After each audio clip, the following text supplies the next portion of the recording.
Ladies and gentlemen, hey, hi, how you doing? Welcome back to the channel. Thank you so much for stopping by.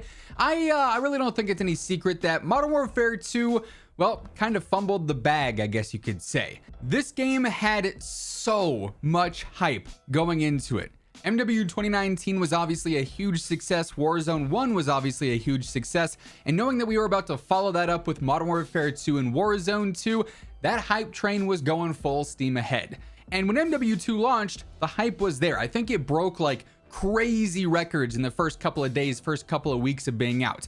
But then, as we know, the game has kind of just been on a downward spiral ever since, losing players by the tens of thousands and just not really ever finding its footing, which is unfortunate because of all that hype at the launch of the game and at the start of the game. And so today we're kind of talking about what might have caused Modern Warfare 2 to start on this downward spiral and kind of remain there for some time. These are the main mistakes and issues and problems with MW2 that truly I feel like we can't go through again. They can't make these mistakes again in Modern Warfare 3 if they want to bounce back from this year where they probably lost the trust of a lot of players, right? So we're going to kind of be all over the place. There's a lot of different bullet points that I have noted down here in no particular order. So there will be timestamps and everything listed so you guys can, follow through a little bit easier, follow along a little bit easier. But initially with the movement, obviously that's a big topic, and I want to break more, into this in a general sense, I guess, but also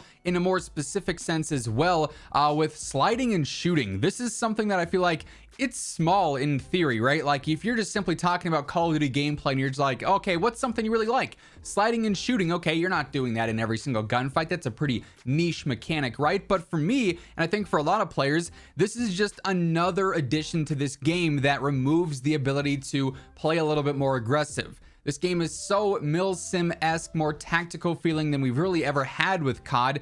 And while that appeals to a certain player base, and it definitely has throughout the year, COD has always been this sort of fast-paced, arcadey-like shooter, right? And just a simple thing like being able to shoot your gun while you're sliding, maybe it's in hip fire, maybe it's in full ADS, that takes away a lot of the ability to, actively engage, I guess, if it's not there. And obviously it's not. But really, that's just one of the small movement errors, I would say, maybe, because just in general in this game, everything you do is slow. Whether that is trying to get out of sprint to fire and go into an ADS, whether that's the sprint to fire of some guns in certain cases, the transition time in and out of ADS is not particularly fast in any way, mantling, hurdling, ledge hanging, even the jump penalty, like everything in this game just feels like you're stuck in the mud. And again, that appeals to a certain player base, and if you enjoy that, I'm happy that this game was definitely, made for your style of gameplay, but it doesn't necessarily feel like what COD is at its roots and what it's been like, for the past decade plus, really, right? So movement in general this year was kind of a big question mark and didn't really feel like the game had a true identity in that aspect. Something that I really feel like was added in as a change for the sake of change that no one really asked for was the new perk system. I mean, it just doesn't work. I think that's the simplest way to put it. Getting some of your perks a third of the way through the game or halfway through the game, maybe on paper that's like, okay, this is gonna entice players to, actively try and stay in the game and continue on. Even if their team's down and out, maybe they get those perks and that changes things. Like, sure, maybe in theory this was pitched with a greater execution in mind, but the OG perk system worked fine. Just give me my 3 or 4 perks off the rip.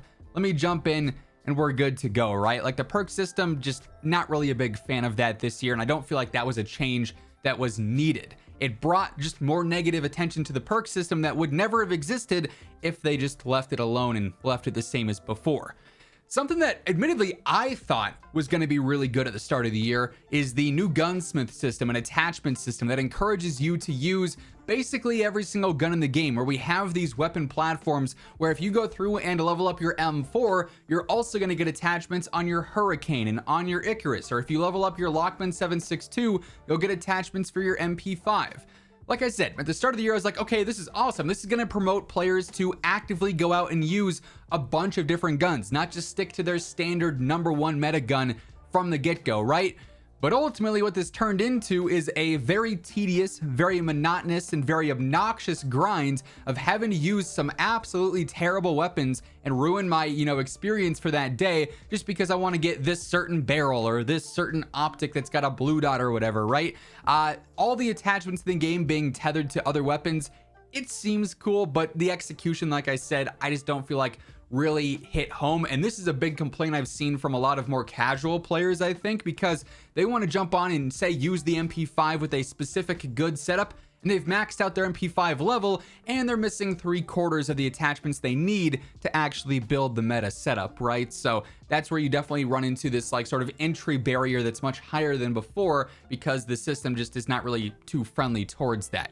And by the way, as we're breaking down all these issues, all these mistakes today, if you guys are new here, every single day, I got you covered with all things going on in COD, whether it's MW3 related, Warzone, MW2, you name it, it's all right here. Be sure to hit that sub button, turn on those post notifications, and if you enjoy this video, let me know by dropping a like on it. As always, the intent of this is to promote some positive change in the franchise, and if we can have that positive impact on the game, that's the end goal, and sharing the video around definitely helps, potentially accomplish that. Moving on, another thing that I think we cannot deal with again for another year in COD is these awful servers. This is an issue that extends far beyond just Modern Warfare 2 right now. It's a problem in Warzone, it's a problem in DMZ. The servers just suck. And this is Call of Duty we're talking about. Realistically, they have infinite money. This franchise is an infinite money glitch because they're dropping CODs every single year. They're gonna be #1 sellers every single year. Their store bundles are overpriced and people buy them up like it's nothing. They make so much money. They can invest some of that into decent servers and not, look at their reports at the end of the year and say, oh man, we lost money this quarter, right? Just not a reality. There's no reason a game of this, caliber has servers that perform this poorly with the hit reg, with connection, with everything involved there. Halfway through the game, you're going to see players randomly disconnecting. You're going to get the packet loss, and then you're moving at, the speed of a Microsoft PowerPoint or a flip book. Every single frame is different, and it's just super goofy, super obnoxious, and really hurts the competitive integrity of the game. The servers have to get better, and that affects everything, so that should be a top tier priority in my opinion. This is actually an issue outside of the game, this next part, communication. And this honestly is a cycle with every single Call of Duty, every single year. Communication for the first 1 to 3 months is fantastic. They are active on Twitter, they're active on YouTube, they're active on all the socials basically, Threads now, every other Twitter alternative as well. Hey, we're fixing this, we're looking into that, new update dropping next week, new guns here, new maps there. The communication is awesome for the first couple of months, and then it goes to radio silence. Communication is very far and in between, right?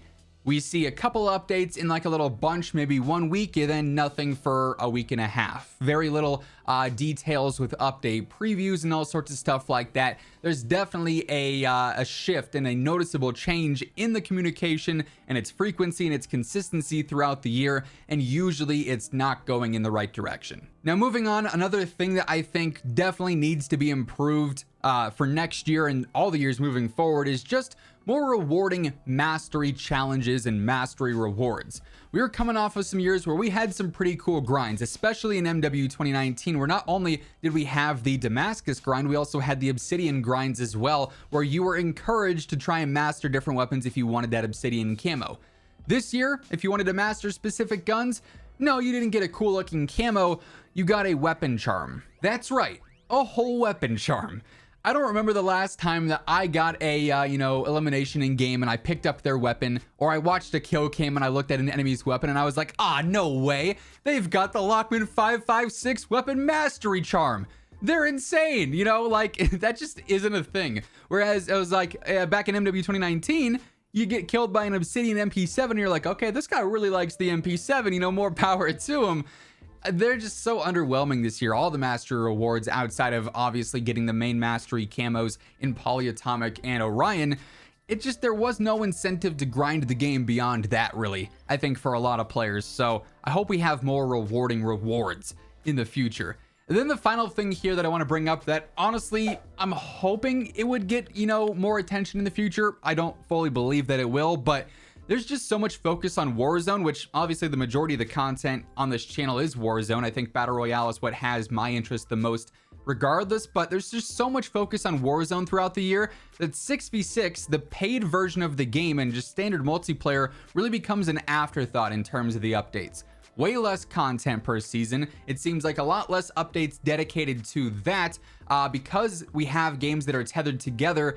Updates that, impact Warzone often might positively impact Warzone, but negatively impact multiplayer, and that doesn't seem to be a main concern. Multiplayer and the paid version of the game should maintain a consistent level of upkeep and focus and attention throughout the year and not become the, second favorite child in this case, right? Or, the afterthought, I guess. It's just unfortunate because that's what you're sinking money into right out of the gate. That's what's got the $70 entry barrier or whatever now. It's not free to play. And yes, it does have the smaller player base, and Battle Royale is the main draw. But still, I feel like there could be more attention on multiplayer throughout the year. And in general, I hope that we see a lot of this stuff addressed, because I really do feel like most of what I highlighted in this video are the major faults of MW2.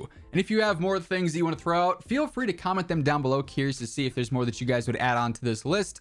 But we can't make these mistakes again. This stuff needs to be addressed. This stuff needs to be prioritized moving into MW3, where hopefully we can turn things around and, see a positive year for multiplayer gameplay and for the premium title, right? That being said, that's going to wrap things up for this one. If you enjoyed the video, let me know by dropping a like on it. And if you're new here, be sure to hit that subscribe button, turn on those post notifications to always stay up to date with all things going on in COD. But once again, thank you so much for tuning in. And until next time, take it easy, have an awesome rest of your day, and I'll catch you guys later. Peace out.